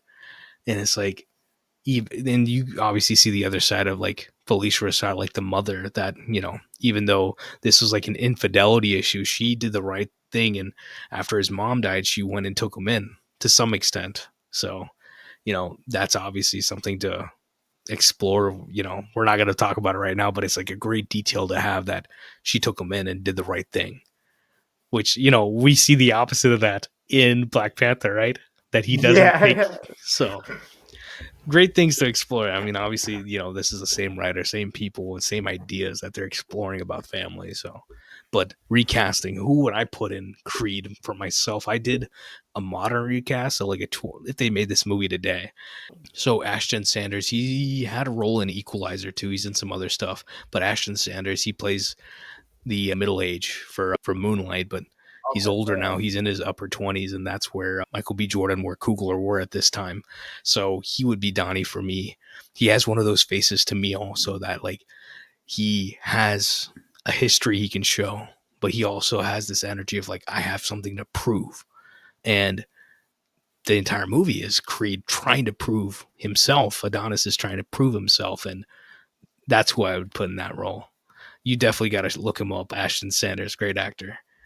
For the mom, we have Phylicia Rashad in the original role. So I was thinking of maybe someone in their 50s. Neil Long. I first of all, I went with Viola Davis. I was like, that's too classic. Let's Yeah, go that's Neil Long. yeah. I love Neil Long. She would be Creed as, Adonis's mother, as Creed, like Apollo Creed's wife. And Nia has this elegance to her. She has this presence to her where it's like you want to respect her right away. And I would have just loved to have seen that. She would have had an interesting dynamic with Ashton Sanders, Adonis. So that's a great one. And the other one I had to do was Bianca because, I mean, I'm not going to recast Rocky. Rocky's Rocky, but Bianca, you want yet again someone in their, upper 20s. I went with Amanda Stenberg. She's in quite a few things now. She's insanely talented, and she'd be awesome as Bianca. I will say, realistically though, if they cast Creed and they had Bianca, it would be Halle Bailey as Bianca because she sings. She Oh is yeah, insanely 100%. talented, and she's also a great actress. So she would be the one who would be in that role. But I went with Amanda Stenberg, but I love Halle, and she Yeah. would have been awesome in that too. Like I said, this movie, the supporting cast for this movie, the extras in this movie, everyone just feels like they just pick people off the street and put them in the movie. These are real people in the movie, whether it's like, the guys that are doing like the pads, the guy doing all the medic stuff, everyone Yeah. in the movie from those roles to people in the gyms, everyone feels real. And that is something where it's like Hollywood movies kind of feel almost people look almost too good. And this movie brought in authenticity. It reminded me that, this is what real people look like. And this is how you should cast your movies. No hate. I don't mean this in a hateful way, but in Monkey Man, that's why that movie didn't work for me. One of the elements that didn't work for Monkey Man was that that movie is set in India, but everyone is from an Asian descent, like an Eastern Asian descent. Thank you. So it's like everyone looks Asian, they don't look Indian or they don't look South Asian. And it was just jarring to me every time because they didn't shoot the movie in India because of COVID, which I mean, I would have just waited at that point. But he obviously was trying to make it before Netflix or like the production company didn't give him money. So I understand why he did it, but it's just like the sauce of the movies is just, it doesn't work for me because, Yeah. it doesn't feel like India. It's like certain elements do, but certain elements don't also. So it's like it feels uneven. So casting, even when it comes to your smaller roles, matters so much because it brings your movie to life. It brings details, and this movie has insanely great details. And you go all the way, throw it to Sinners. The cast is fantastic. Look at everyone in the juke joint. Everyone looks of period. Everyone looks like real human beings. Even Delroy Lindo looks like a human being in that movie. He is fantastic in that movie. I could talk about him all day, man. Delroy Lindo, Yeah. Kim Rocky. I'm joking. Bros become Captain America. I could do this all day. Yo, okay, get on the soapbox. You got a soapbox tape? That's a hot take. Get up on your soapbox. It can be a hot take. It can be a soapbox take. It can be a how big is the box today? Is it like a couple crates? Is it about 10 feet high? I don't know how hot this take's gonna be. Um, I don't know if it's really a hot take, but I think after watching Sinners, I think this is pretty still top two favorite Ryan Coogler movie for me. I don't think that's a hot take or cold take. I think that's like modern take. I think for me, it's still so it's this Fruitvale Station, and then Black Panther, and then Sinners, and Wakanda Forever, kind of at the bottom. But I like them all, and Yeah, Sinners is definitely going to move up probably because I've only seen it once, and it was a lot of movie, and I did enjoy it. I've never believed that when you I don't think some great movies when you watch them you're just not ready for them, and the other half is maybe you do need to watch that movie twice. And there are some details in the movie where things happen and I'm like, why, how are they doing this song? And then you see like, oh, this detail comes out that they have a collective mind or something. Like there's details that happen and then you rewatch the movie and it makes a lot more sense. It's much more enjoyable.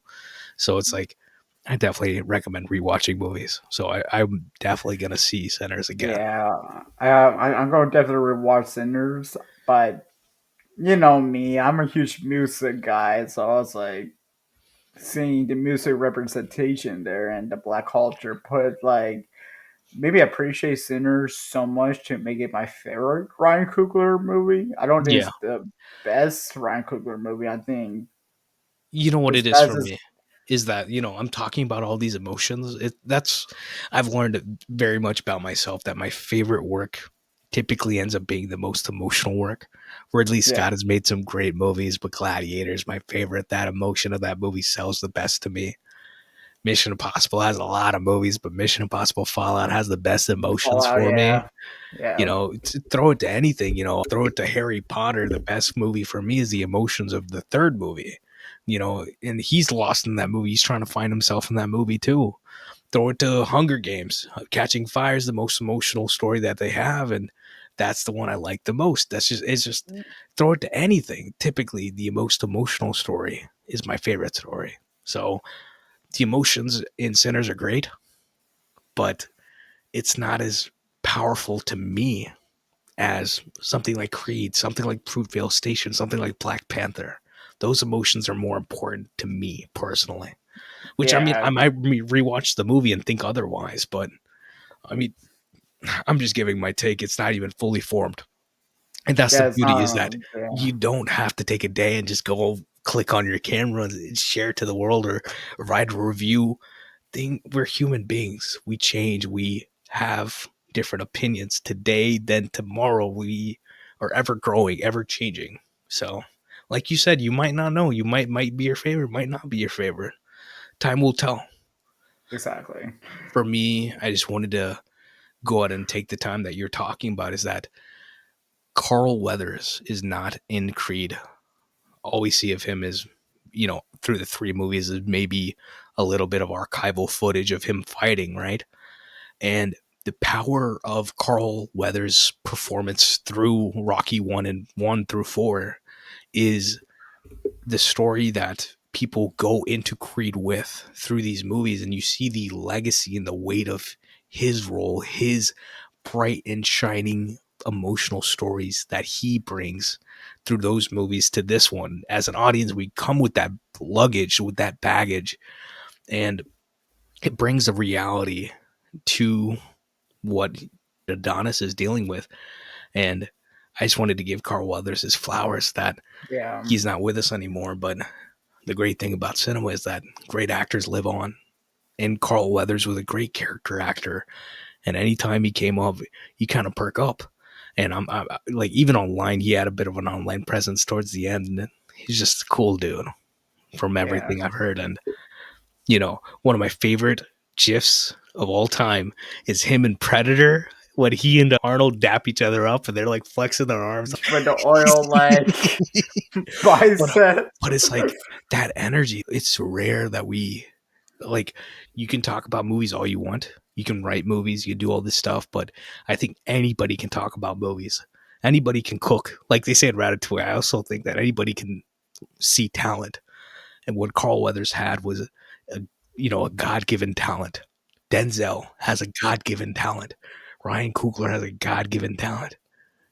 Michael B. Jordan has a God-given talent. These are talents that come from somewhere else, and these people you can't even put it in words sometimes. You just see the magic that they have, and a lot of casting is finding that magic.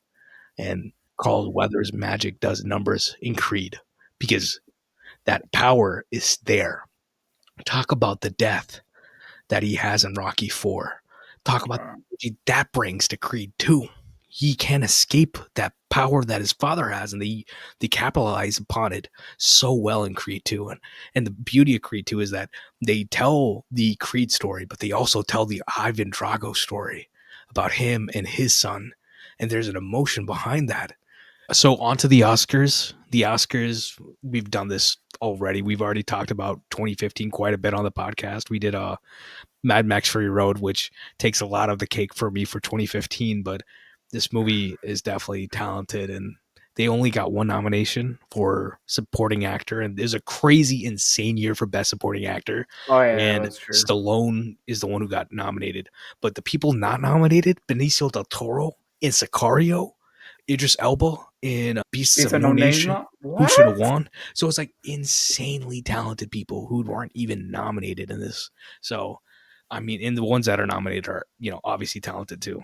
But yeah, I mean, I do love Mark Rylance in Prince of Spies. I don't even want to choose this movie to be better than that. You think they should add any other nominations for this year?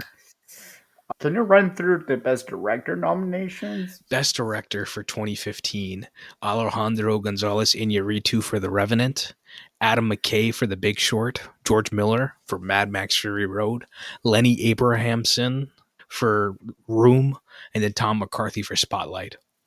I feel like Creed could replace the room though. It's in there. It's in the cut. So what happened? I do want to say this for anybody listening.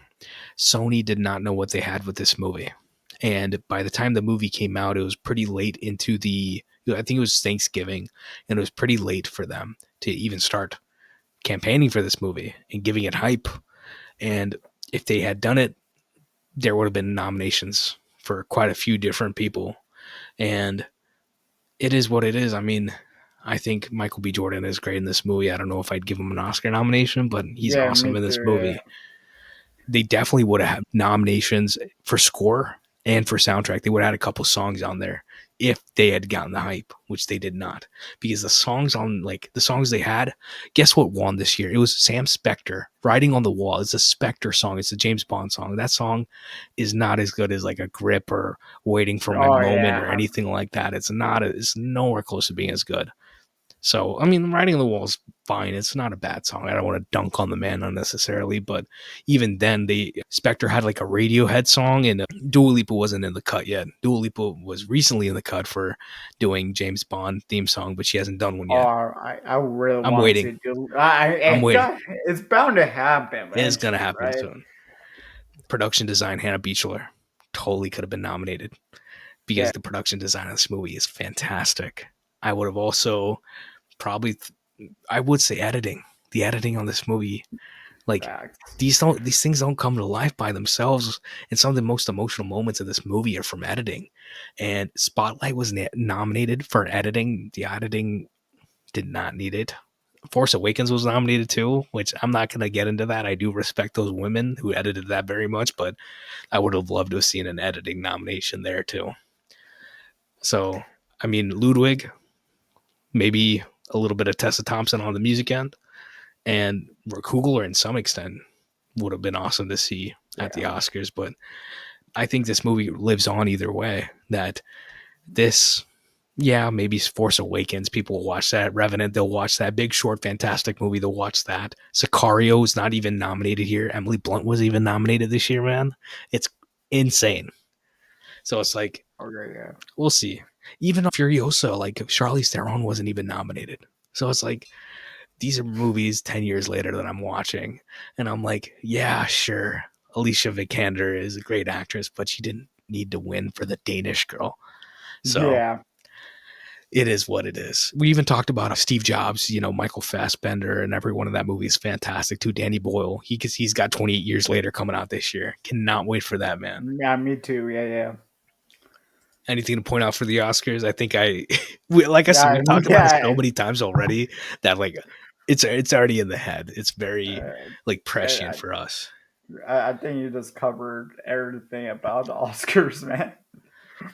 But that it speaks to legacy of the movie. I'll get right into the legacies. That it has been 10 years. This is the 10th anniversary coming in November for Creed. Is there anything about the people, about the movie itself, behind the camera, in front of the camera, that you want to talk about? These people, we've talked about a lot of them, and they're all kind of still working together to some extent. Yeah, I mean, let's talk about Ludwig. He's still killing it. He won an Oscar recently for Oppenheimer. He's Yes, still sir. working with Ryan Coogler. Like you said, he's about to do, The the Odyssey. music Odyssey, and he worked with Coogler and Singers and Wakanda Forever. So he's doing a lot of great things, man. He won another Oscar too, right? Was it two you won? No, no, just the one. He was Soon. nominated. Wait, Yeah, he was was probably nominated for another one, but he hasn't won another one. So, and I do love I do listen to the score, like the score itself. I do listen to it a bit. It is on my yeah. scores playlist. So, I mean, the movie really affected me. And then another thing, you look at Mike B. Jordan, and he directed his first movie, Creed 3, which was absolute banger. I enjoyed a He's just been lot of. growing. Yeah, and then like with Creed 3, he loves anime, and he put that into the final fight scene. Now I just love that aspect of him as You know what's well. And crazy? yeah, He so the first Creed movie made a lot of money. The second one made a lot of money. The third one he directed, and all three of them made money. Their successes at the theaters. Sinners is about to be a success at the theater. These movies are cinema. These movies are bringing people to the cinema, and that legacy is that these movies are fighting to be seen on the big screen, and it's going to an audience that Hollywood's frankly not making enough movies for. And I'm glad that this franchise exists now. It is a trilogy now of movies, and even if they don't really need to make another one, they might. But yeah, what they've done is already fantastic. I would love to see Michael B. Jordan pick up something else and do something else because he's awesome. He's got more to do. Everybody's got more to exactly, do, for and sure. But that's why it's like Ryan Coogler was 28 when he made this. He's closer to 40 now, and I don't think he needs to make another Black Panther movie, even though he's gonna have Denzel in it.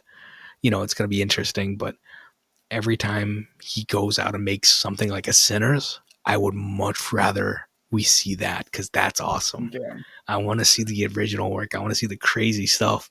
Like, you never know what they're going to think of, right? I'd always want to see that. But that's the thing.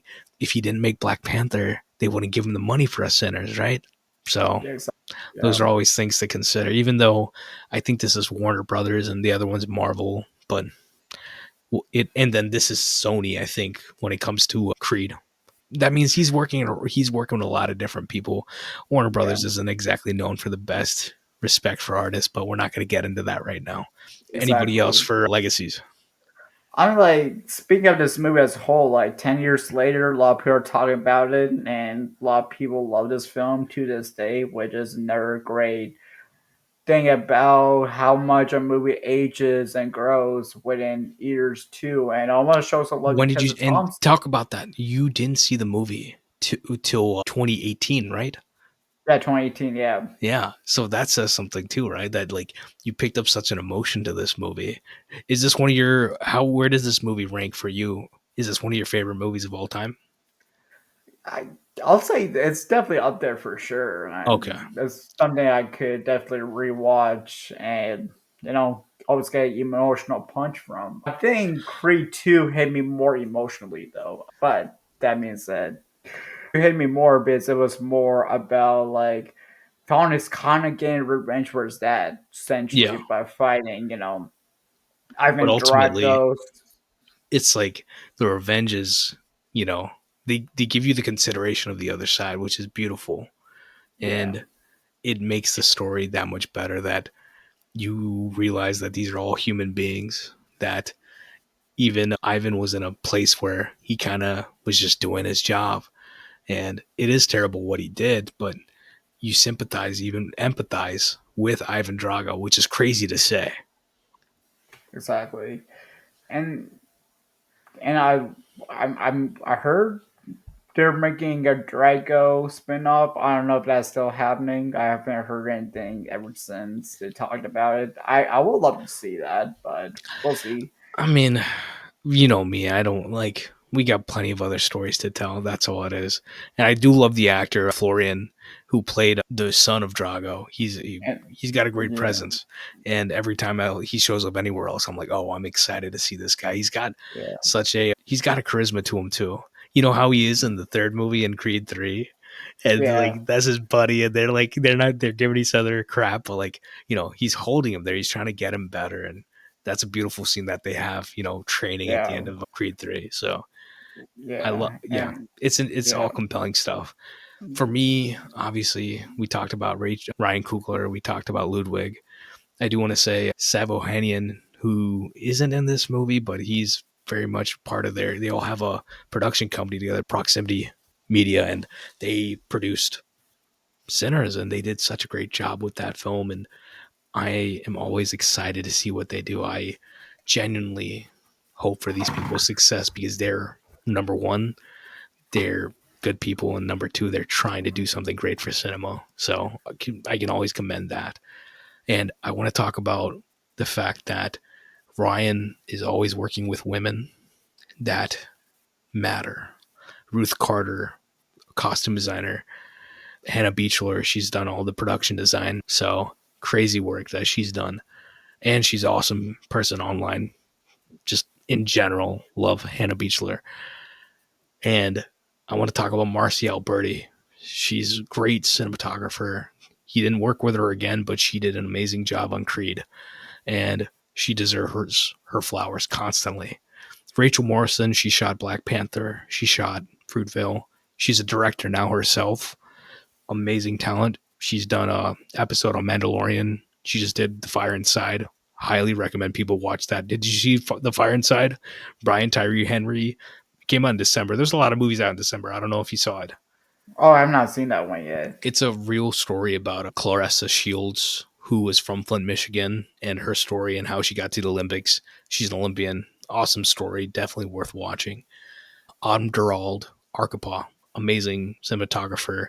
I first saw her work with, I think it's Gia Coppola, Palo Alto, like 11 years ago. And ever since I saw that movie, I was like, Autumn Durald, like amazing work. And I was so happy that she and Ryan got together and started making movies together. And they made a Black Panther Wakanda Forever. Second movie is Sinners. And Sinners is just an elevation when it comes to the IMAX, when it comes to the 70 millimeter, 65 millimeter film, Panavision. And I love the work that he does with women. And it's not like he's doing this. This is not some like diversity hire BS. This is genuinely, he has these partners that are coming up and becoming even greater than they already are. They have such a talent and they come and do amazing work with him. So I always like that he has a responsibility he holds within himself to do the right thing and uplift creators in different roles throughout everybody. It doesn't matter if you're an AD, it doesn't matter if you're, a department head, everybody. He's doing something different. So I always want to commend that. That's a legacy that'll actually uphold is the people you work with. It's about it's about the journey, right? And Yeah, the people you find around the way, the friends that you make around, across all these years. So big ups to Ryan and to all these women. I love them. So that being said, who is your MVP? Who put the team on the ooh, back? As Katie says, like you the MVP mom. Like who? Who is it? oh man, gotta be Ryan Coogler, bro. Yeah, But it's the fact that he brought this idea to Stallone that I want to do this approach to this story. And he was the coach that really at 27, 28 years old that did something bold and believed in the emotions, but also had the action, had everything else in between. And he brought Michael B. Jordan to this and everyone else, and they created something special that has branched into more movies, but mainly just this movie itself, even if they never made another movie, was a gift to cinema, to pop culture, that we had a different voice, a different perspective to this sort of story. And that is what Ryan Coogler keeps doing. Black Panther is another perspective. Sinners is another perspective. It's Ryan Coogler's perspective. And that's a perspective I want to keep seeing. And the freer he is to do that, the better. So, I mean, that's an MVP if I've ever seen one. Yeah. You the MVP. I'm joking. I'm No, you the MVP, man. You brought me in here. You the MVP, man. It's about the friends you make along the way, right? That's what I think. Exactly. Adrian, I did it for you. Adrian. Adrian. But companion movies, like I said, this is one of the great sports movies of the 2010s. We were going to do Moneyball on the pod, but, life has been lifing. We will do Moneyball at some point. That's another great one. What are your companion movies for Creed, besides watching Creed uh, 1 and 2 and then Rocky 1 through 4 and Rocky Balboa? What else? I mean, I'm gonna start off with Warrior because we talk about emotions in sports movies and having this like brotherly rivalry that you know Tom Hardy's character feels portrayed from Joel Joel Edgerton's Edgerton. character. Yeah. Yeah, Edgerton's character of Joel Edgerton's living life. He has a good life. He has a wife, and then you see Tom Hardy's character that's just really struggling in life and feels that emotional weight and doesn't feel a part of the family and feels really betrayed. And I think that's just the emotional elements that Creed brings, and well, Ryan Coogler and Creed brings to Warrior that I recommend as a companion movie. And I think that's one of those movies that anyone could go and have an emotional push to it. Okay. So what's your My second second companion companion movie? movie is Southpaw. I think Southpaw is super underrated Ooh. boxing movie. Jake Gyllenhaal delivers a great performance, and also love You know what who? hurt it? That trailer for Southpaw really hurt it because they were showing too much of the story in the trailer. Like Rachel McAdams. You know, Yeah, they didn't need to show but that like in the trailers. Antoine Fuqua made that. It is. yeah, Southpaw is a Southpaw's a good good movie. movie. I mean, like it's more of a revenge boxing movie because of the original Yeah. thing, but Yeah. Yeah. Yeah. but, People are gonna be like, what are they doing? I'm about to cut this into a thing. but What also else? Southpaw has some cool training montages that kind of remind me of Creed a little bit. So that's another reason Yeah. why I choose to recommend that movie for sure. But yeah, I think those are the two companion movies that I would throw out there. If you like Creed, yeah, Yeah. And they're both yeah. from the 2010s. So like, great companion movies. I'm gonna throw in a list. These are my favorite or just like mentionable movies from the 2010s for sports movies that you should definitely watch. Obviously, off the top, Moneyball is one of my favorite movies ever. Aaron Sorkin, Steve Zalian, great script on that one, great movie just in general. I talked about The Fire Inside from Rachel Morrison. She went from behind the camera from like being a DP and directing, and that's her first feature film, and she really had to fight for it. Crazy journey getting there. Ryan and Rachel talk about it on the Proximity Media. They have a podcast and they were talking about it, and really just I'm excited that she made a movie, and I can't wait for her to make her next movie, which I think she's already in the process of doing. Rush Rush, that's 2013, underrated. Ron Howard, Niki Lauda. Great movie. Awesome. I think that's Ron Howard. That's one of my favorite movies from Ron Howard and one of his best ones in recent memory. 42, Yeah, Jackie Robinson, Chadwick Boseman, big up. Obviously, Harrison Ford's in that one too, but 42 just, it matters for the culture. Like just to have a Jackie Robinson movie, man. Actually, I have another movie that I want to add in. Well, What's not up? a first eye movie, but I meant two because there's like a boxing sequence during that one with Danny Yang fighting a boxer in the final scene of Ghost movie when he fights IP Man Mr. 2. Twister. And then, yeah, Oh, okay. yeah, yeah, yeah. I know. I've seen him. IP Man, man, I have good Oh, memories watching with like or IP, one of my friends, my dad. I love those movies. IP Man 3 with Danny Yang fighting Mike Tyson. Here we go. I mean, like, if you Yeah, like boxing, you're crazy, but I crazy love the fight. fight scene, bro. Sorry. Ford Oh, versus yeah, I Ferrari. love Have that you seen one. that? I don't know. It's that same energy. I love. It's like a dad movie energy. Really love that. Fighting with My Family from Yeah. Stephen Merchant. It's Florence So, Pugh, Jack Loudon, so Nick the Frost. story of the Great cast. wrestler. Foxcatcher Oh, 2014. Bennett yeah. Miller, who also directed Ch- Moneyball. Channing Compelling Tatum's best movie. Just performance. it's a cold movie. Yeah. Yeah. McFarland USA, directed by Nikki Caro, if I remember correctly. Kevin Costner. It's a cross country movie, but it's also about the kids of migrant workers. And there's something so compelling about that movie that should be explored. It's something that's kind of underseen. I definitely recommend McFarland USA. That's a Disney movie too. Eddie's the Eagle, Hugh Jackman, Taron Egerton, awesome movie. King Richard. Yeah, it's You seen King King Richard, Richard. right? Yeah. King Richard was awesome too. And yeah, that's pretty much all of them, man. I love all those Yeah. movies, man. So I'm oh sorry, last one. Dungle, 2016 movie from India. Have you seen I've Dungle? not seen that Amir yet. Khan? You would love Dungle. It's a movie about two women, two girls, and their father training them to be wrestlers. And it's about culture. It's about the wrestling itself. And it's a family movie on top of that. So anybody who likes Creed, you should definitely watch Dungle because it's insanely good movie. Even in China, it was like one of the one of the highest grossing movies that year, man. Like I think it's on Netflix. Definitely check out Dungle. Dangal Dungle. But That's that's Creed, Creed. man.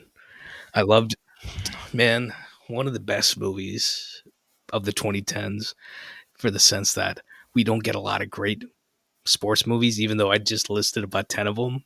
But 10 for 10 years, it's very rare that you get that many. So I'm looking forward to what else they do in this 2020s, man. We need sports movies because they're also a translation of, Yeah. different adversities that we can I mean, overcome. And sometimes they're yeah, real I mean, we stories get too. F1 soon. I'm super hyped for that. That's gonna be a great racing sports movie that I'm really pumped for. But Dempsey Yeah. Nature is That's actually a companion movie right there, well, isn't it? Go yeah, see that in the theater, yeah, man. yeah, for sure. No, that's awesome, man. It's been Yeah, great thanks, to have man. you on, man. Obviously, yet again, plug everything. Where can people Give the find you? kid action guy on everything, man. Yeah, that's Okay. And I mean, Cinema Pursuit, you're listening to it. We got the links below. I mean, follow us, talk to us. We always love to hear from people, even though I rarely ever do. I just say it for posterity. I don't know when people are going to listen to this, but we talked about Creed, and it's one of those emotional movies that gets to me. I think this is the second movie I ever cried in. First one was Interstellar. So it's one of those movies that came at a very specific time in my life. And I'm grateful for these experiences. These are always memories that come up that are positive memories for me. So I'm glad to yeah, share me them too, with you, man. man. It was a great chat, bro. Yeah, but Bilal is always online more than I am. And What do you mean by that? now we busy people. That's all it Um, is.